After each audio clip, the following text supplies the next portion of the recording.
Hey, welcome to episode 37 of Dodgeball Marketing Podcast. We're going to talk today about SEO using the primary tools for website tracking and security. These are the handful of tools, Chris, that we tend to kind of find ourselves opening up and using most often. They're foundational tools. Yeah, foundational tools for doing search engine optimization. So let's just talk through these. So we're going to kind of take 3 minutes on each of these topics and just kind of give an overview of each of these. But number one, let's talk a little bit about Google Analytics. What's it good for? Yeah, all the things. No, yeah. Now there's other analytics platforms. Google's just kind of the elephant in the room. It's free. It's a free tool. They kind of took the space by being free. And you can install it. Yeah. And So the first thing is just install Google Analytics. Even though there's other platforms, like we just recommend that you install Google Analytics. Have it anyway. Even if you're using something else. Go ahead and install as early as possible. Start collecting that data. And Analytics is great because not only does it tell you where your traffic is coming from, social, email, direct, search engines, organic, but it also tells you what they do when they get to your site, right? So you can do, measure things like bounce rate. You can measure time on site, what landing pages are getting the most views, et cetera, et cetera. And then when you take that step further into Google Analytics, you start to really measure things that matter for your business. So how many people are calling you when they go to your website? How many people are filling out a form? How many people are going to this or visiting this key page that you want people to visit to? How many people are watching videos? So almost anything. And you can integrate your phone number with it to set up goals and create a more comprehensive conversion picture. So analytics is great, especially when you get to that second or third level. You start measuring goals and you start really knowing what your most important pages are, and you can start making changes to your website based on the data that you're getting. And so just super valuable. And really a foundational piece of any website is to have a Google Analytics installed. Yeah, and we use it. We build our own dashboards. We have a product called Apogee Metrics, and we pull data from a number of different sources into those dashboards. But one of the things that we pull in from Google Analytics is referral traffic. Where's it coming from? And it's good because we can see if we're looking at maybe server logs or something, we might see, oh wow, our visits to the website really went up this month, and think, oh, that's really great. More people are coming to the website. And then if you're using Google Analytics, you can see if you have maybe some bot traffic that hasn't been filtered out. So you can use Google Analytics for things like filtering out bot traffic. And so what we do is we look at the top referring URLs, and if we see some bot behavior, we can say, oh, whoa, we need to go either use one of the features of Google Analytics to remove bot traffic they've identified, or if it's a bot they haven't identified in their database, we can manually create a filter to go and kind of squash that bot traffic as one of our indicators of traffic. And so, Google Analytics is really good for a lot of those things, and kind of staging up in a way that a lot of different developers and marketers are used to seeing it, stage up and see the data and understand it and work with it. Yeah, and the other final thing I'll say about Google Analytics is it can be, it serves well as a sort of singular source for truth, especially if you're using a lot of different ad platforms. I run into this all the time in my business where you've got Facebook's analytics that tell you what conversions or what purchases are happening.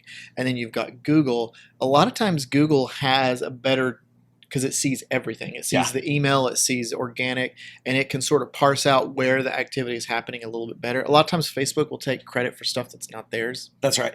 Yeah, and this goes back to Web Analytics Demystified, really old book that I first started looking at my bookshelf. But like, when is a click not a click? Well, when the page doesn't load, when they don't stay on the page. Yeah, so a platform might say it's a click, but if that person didn't register as a landing page view on the site, was it really a click? If a tree falls in the woods, it doesn't matter now. So still paid for it. Analytics is a great source of singular source of truth. You can still use your platform analytics, like your Google Ads and your Facebook or Pinterest or whatever you're advertising on. Yeah. But if looking to Google Analytics as the more canonical, like final authority on what's actually happening on your site, is good. All right, next up, install and use Google Search Console. So Google Analytics and Google Search Console are two totally different things. They sound very similar, and there's even a little bit of crossover. Features that started in Google Search Console have been sort of integrated or have made their way into Google Analytics. But really, the way this is going to change over time because these tools are always changing. But the way I'm explaining it to people right now is Google Analytics is a tool for knowing what's going on your website. Google Search Console is a tool for knowing what's going on for your website in the Google search index. And it can be tricky. It's got some good little features. It's a newer tool. It's not something that everyone is as aware of as Google Analytics, but it's really good for asking questions like, is our website indexed by Google? Typically, the way most lay people, non-SEO professionals, or just clients of ours would know that is if they just go do a search for where they think they should appear and see if they show up.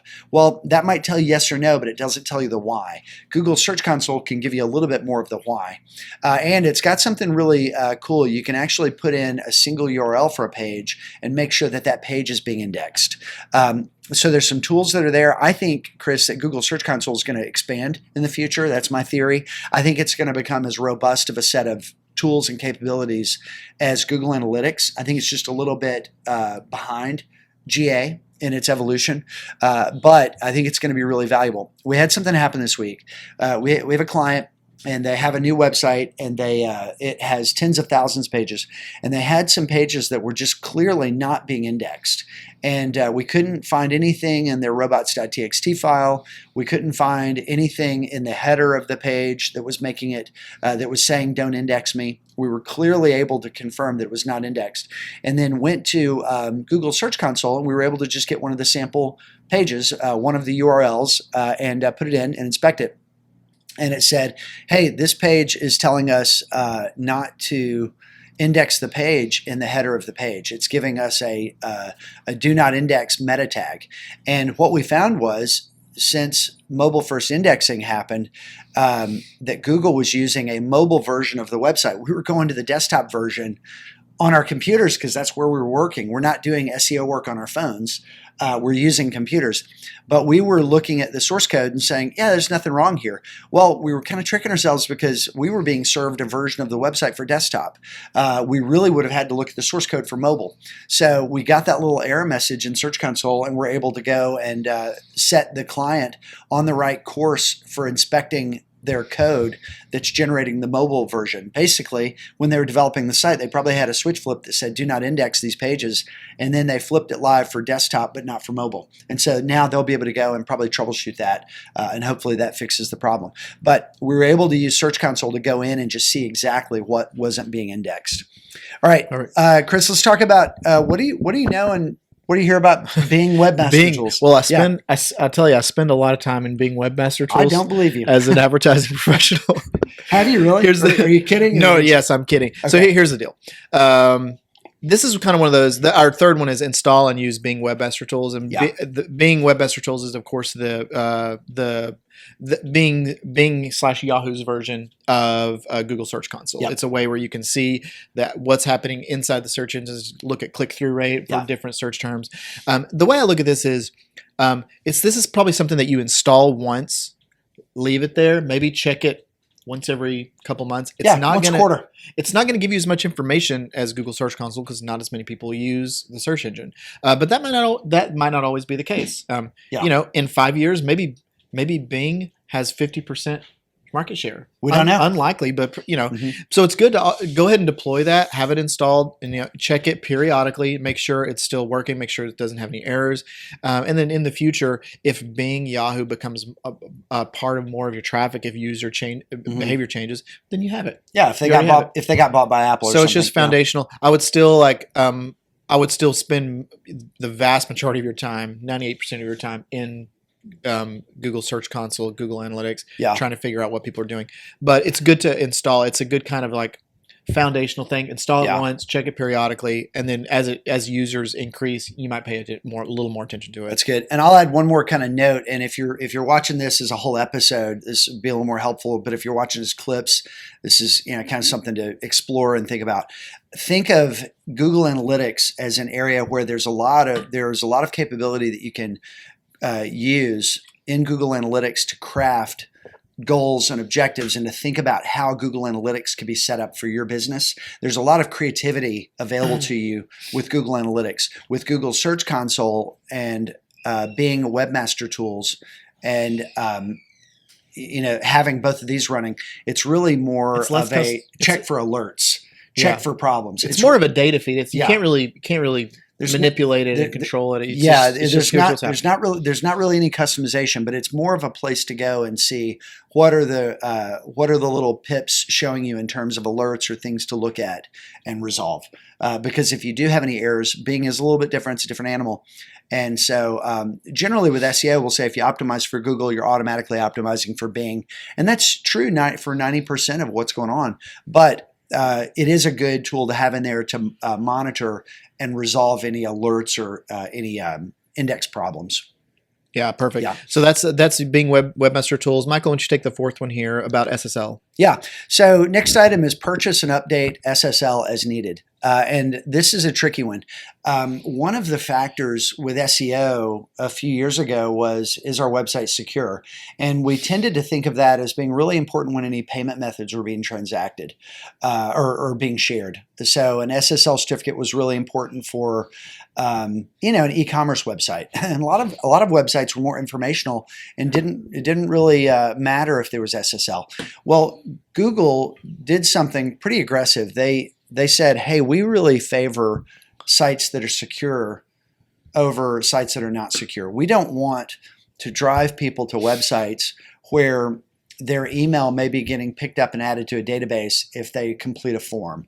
So SSL became a standard good best practice for doing SEO. The downside of SSL is there's a little bit of cost. You have to pay for it. It's another sort of tax on doing business. It's small. You can get, what are we paying now? Maybe $100 a month for SSL or $100 a year for SSL certificates. I think I got one for my website and paid less than that. Okay. So $50 or $60 a year. Okay, good. So the prices come down on these. But the reason it's also a little bit of a tax is you've got to go and make sure that all of your website experience is being forced through this SSL connection. So this is typically a function of your domain settings, but you have to go and test. And speaking of testing, we wanted to know how much SSL has become a dominant feature of highly ranking websites. And we did a number of searches in preparing for this episode, and everything in the top 20 pages of Google for the test that I did was an SSL enabled site. Yeah. This has happened a lot because platforms like Wix, and I don't know the other ones, but these kind of DIY website platforms, a lot of them have gone to SSL all the time. And so SSL has become kind of a standard, a given. But it's something to look for. Not just do we have SSL, because your web developer could show you your website functioning through an HTTPS connection, but you should also ask your website dev or your marketing team, are we forcing all traffic to go through SSL? And they should say, yeah, boss, we are. And if they don't, if they say, well, I don't know, then make an action for them to check on it. Yeah. And the other thing too here that relates to, and we covered number 5 here in terms of force all traffic to the SSL version, HTTPS. Yep, number 5. Yeah.